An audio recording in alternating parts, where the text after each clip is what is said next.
This video is for students who are looking for modeling of step 3 in the turning points tool, which you can see here involves us determining elements of continuity and change for the event that we are evaluating as being a turning point. The ability to assess an event and determine if it is truly a turning point is a very involved process that requires a lot of information gathering, critical thinking, and evaluation.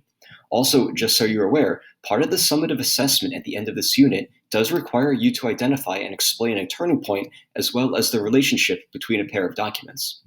Therefore, it is a pretty important skill for you to develop, and instead of trying to condense it all into one video or just two of them, there will be one video for each part.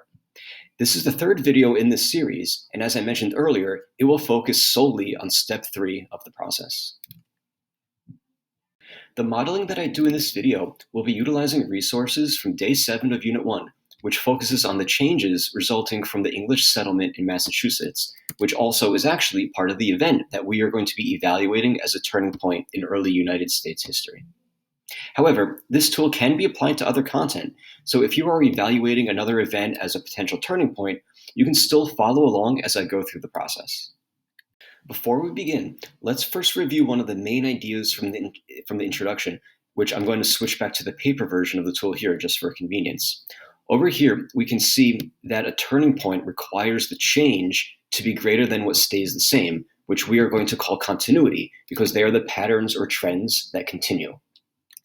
This step is all about comparing what was going on before the event with what was happening after it, then making the judgment as to whether the changes, if there were any, are greater and more significant than what stayed the same. I'm now going to switch back to the electronic version that was adapted into these slides. For our model evaluating the displacement of Indigenous people due to English settlement, I'm going to rely heavily on the contextualization work done in step 1 to help me establish a baseline for what was before. The sources in this specific lesson include a map and a secondary source that will be useful as I want to learn about the happenings after the establishment of the Massachusetts colony. I will then be able to think critically about the continuities as well as the changes that I notice. There are some things you should have in the back of your mind as you review the sources you are using to try to establish continuity and change. Like it says here, try to use concepts that will help provide an example of continuity and change that are based on evidence that you've come across, not inferences you've made or conclusions you've drawn. And also, just as a reminder that to be a turning point, the changes need to be greater or more significant than the continuity. In this model, I'm going to focus on land, and you may be wondering how I came to that decision, and I want to show you clearly how connected it is to the work done in step 1. When I was doing this contextualization, and I'm going to pull it up here so you can see it, and I was reading through all my entries, there was only one theme that kept being seemed to be brought up, and that is the loss of indigenous land due to European colonization. And in fact, this last sentence right over here in this entry really does sum that up. Now, land was the example for this model, but if you are evaluating a different event, you'll likely need to decide on a different concept that is more relevant to help you establish continuity and change. Let's say you were evaluating the establishment of race-based chattel slavery as a turning point, which was another model that was being used in this unit. In this case, the context you constructed here in step 1 probably makes lots of references to rights and freedoms, and this may be what makes sense for that example. You really need to use your judgment and ask yourself, if I'm looking for a concept or two that will really show me if things changed, what would they be? But remember the second part of that note we mentioned earlier. It must be based on evidence you've come across, not inferences or judgments that you've made. That's why I think referring back to the context in step 1 makes a lot of sense.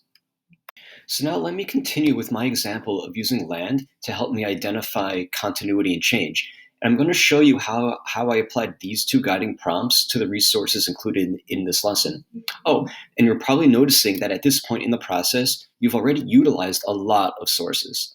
Just so you know, it won't always be like this. Sometimes there will be just a few incredibly useful ones, both primary and secondary, that will provide sufficient information and evidence, so you will not need to reference as many.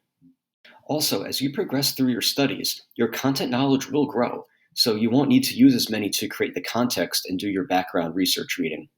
If your course is following the Passport to Social Studies curriculum, this unit is going to culminate with you applying this procedure to two documents that you haven't seen before, and you will be expected to have adequate outside knowledge learned from all of these lessons to guide you through this Turning Points tool. But at this point, that's still pretty far away, but I just wanted to let you know. So here's the map titled Indigenous Communities and English Settlements in the 17th Century, and you can see that I annotated it using the See, Connect, and Infer protocol. And if I scroll down, you can see the secondary source titled Settlement in Massachusetts, which I also annotated. In both cases, I kept my focus on land, and both really contributed to my understanding of what was happening before and after the establishment of the Massachusetts colony. The map really informed me not only about the incredible number of tribal nations that existed before European arrival, but also the location of English settlements relative to them. Also, it made very clear that both before and after the establishment of these English settlements, Native American Indians had rightful claim to the territory. And if I flip back to the model, you can see here where I entered this as an example of continuity. Going back to that secondary source for just a minute, I want to show you that I found two things that kept being brought up in regards to land. The first was the violence that was used by the English to expand their settlements into indigenous land. And the second was the fact that these settlements in Massachusetts, unlike what was going on in Jamestown, these were meant to be permanent from the very start. And both of these struck me as major changes, so I entered them here in the graphic organizer in step 3. These are just a few examples, one of continuity and two of change, that can be found in this model. At this point, to develop your skills, take a look at what I highlighted here in the second page of this secondary source and see if you can identify continuities or changes that belong in this organizer. Please note, though, that for the sake of this video, my annotations are not complete and should not be considered the only things worth noting. So go ahead and pause the video here to give you time to do this. After you are done with this, the next part of this process is to assess the historical significance of the changes that you identified and weigh them against the continuities, which we are going to do in step 4.